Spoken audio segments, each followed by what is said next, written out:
everyone. Welcome to day 2, and thank you for coming here.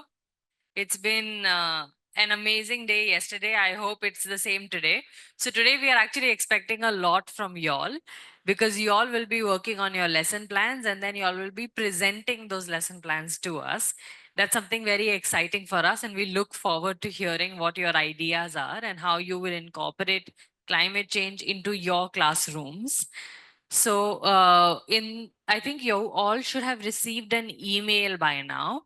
So in your email, I have sent the template of the lesson plan. It's a Word document, it's a Word file, and y'all should be able to edit that Word file. So there are just a few requests I have for the lesson plan creation today. Please work in groups of 2 people if possible. If you do not have, ideally, you should work in groups of people that have or teach the same subject or the same discipline. But if that is not the case, then please try to find something common that y'all can teach together between y'all. And you can also work individually. There is no harm in that. You can write a lesson plan on your own, but it would be better if you have someone to share your ideas with. That would make it more interesting. So I will just give you all a few tips on how to go about writing your lesson plan. So as Sanchit said, you all can work in groups of 2 or groups of 3. The only thing is that you all should be in the same discipline or the same subject if possible. That would make it easier for you all to find a topic which is common. So here are some tips on how to go about it. So first, you have to start the process by looking for relevant resources. If you want, we can keep this slide open so that you all can refer to it every now and then. But first step is to look for relevant resources or to look for relevant tools. And you can do this by searching on Google, searching on YouTube, searching on any other search engine that you trust or that you regularly use. Now, these have to be scientifically vetted resources. And these are resources that if you all have a doubt whether they are scientifically accurate or not, please call us and we will help you understand if they are the correct resource to use. Then the second thing is that in these resources, you all have to make sure that there is at least one introductory resource. So a resource which introduces the topic you all are teaching. Now, suppose you all are writing a lesson plan for English language. So, and English language comprehension. So maybe the initial or the introductory resource can talk about comprehension and what comprehension is, what it entails, how do you go about teaching comprehension in English language. The second resource will be something that relates this with a climate example. So maybe y'all can then use a climate text, a climate speech, or a extract from a climate movie to explain how English comprehension can be learned from using this climate related example. And the third, if you all have time, and this is not compulsory, but the third should ideally be a classroom lab activity. So maybe a game on understanding if they have understood the comprehension, or a lab activity in which you all sort of give them some cards and see if they can identify a few things. So these are some of the resources that we want you to put there. About minimum 2 resources, but it will be great if you all can put 3 or more resources. And there is no limit. You all can have 2 introductory resources, 2 resources for climate related examples, and maybe 1 resource for an activity. That's also fine. But minimum 2 resources we need. And it will be great if you all can also give a activity or a climate related example. Now, after you select these resources, you need to write them in the template that we have provided you. So we have already emailed you the template. In that template, we will go through the template as well. So we will show you how the template looks like and how you're supposed to fill the Word file in this case. So you have to write it upon that. And once you finish it, you should reply to the email that I've sent you and attach your templates, attach your lesson plans to it so that we can receive all your lesson plans. That way, it would be easier for us to check or go through your lesson plans when you're presenting it. Is that clear? We will also keep this slide open later on so that you know who to email, what to do, what steps to follow. Okay, so I will just quickly take y'all. Yeah, I'll want to show you the template.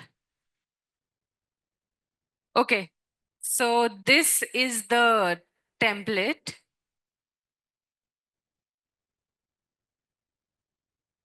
Okay, so this is the template that y'all have received. The first thing y'all are going to do, yes, please. The first thing y'all are going to do is select a title for your lesson plan. This can also be the last thing that y'all come back to. It's up to you. Yeah, it's up to you. But the first thing that is entered in the form would be your title. Y'all can come back to it later on.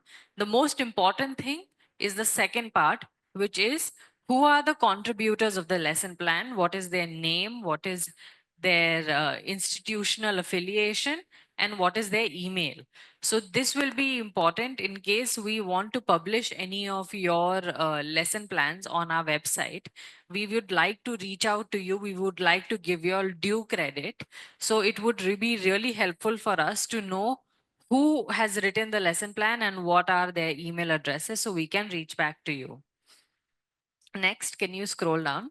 So then we start with a brief introduction to your lesson plan. So now for this, you can refer to the topics to lesson plans to see how we write the introduction. But in the introduction, typically you will write that this is a lesson plan for teachers of maybe high school or upper primary, and it is for teachers of maybe biology discipline and chemistry discipline. So these are some of the things that you write, and then you write exactly what the lesson plan is about. How will it be helpful to the students? What will they learn? Then the next thing you all do is that you all fill the metadata table. I think you all are all familiar with the metadata table.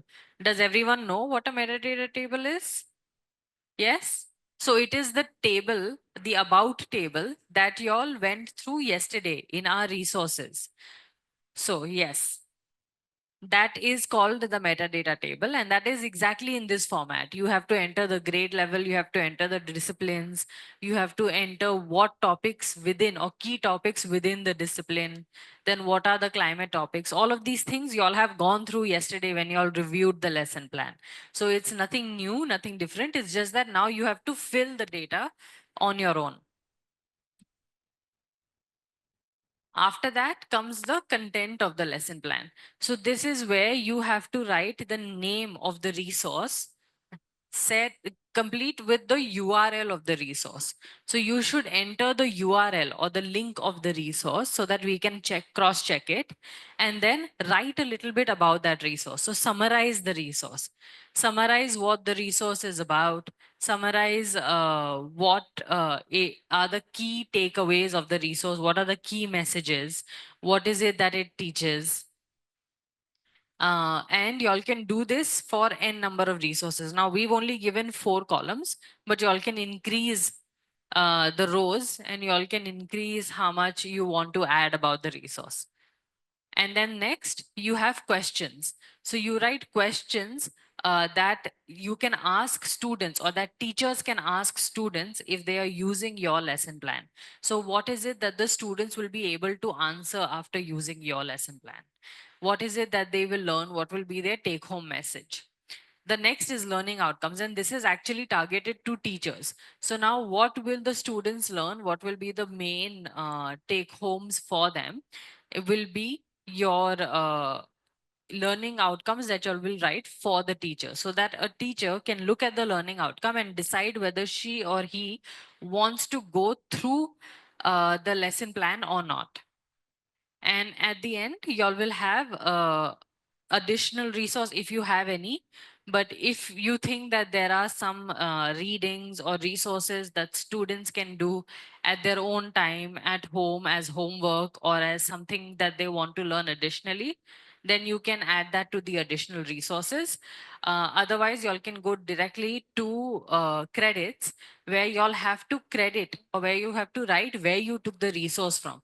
So if you're taking the resource from YouTube, for example, then you should write that you've taken from YouTube's channel, write the name of the channel, and then write the name of the creator. So this way you're crediting the right resource. So there is no plagiarism, there is no copying of the resource, but it is rightfully taken and you all have credited it. So this is the form that I have sent all of you. It's in the form of a Word document. So I'm sure all of you will be able to open the Word document, but if any of you all are having any problems opening the document itself, please call us. We are right here. We'll help you with it. We'll give it to you in other formats too if you all want. And for now, we will keep the presentation open. Yes, so we'll keep this screen on for you all to refer to. And if you all have any doubts, any questions at all, please feel free to call us.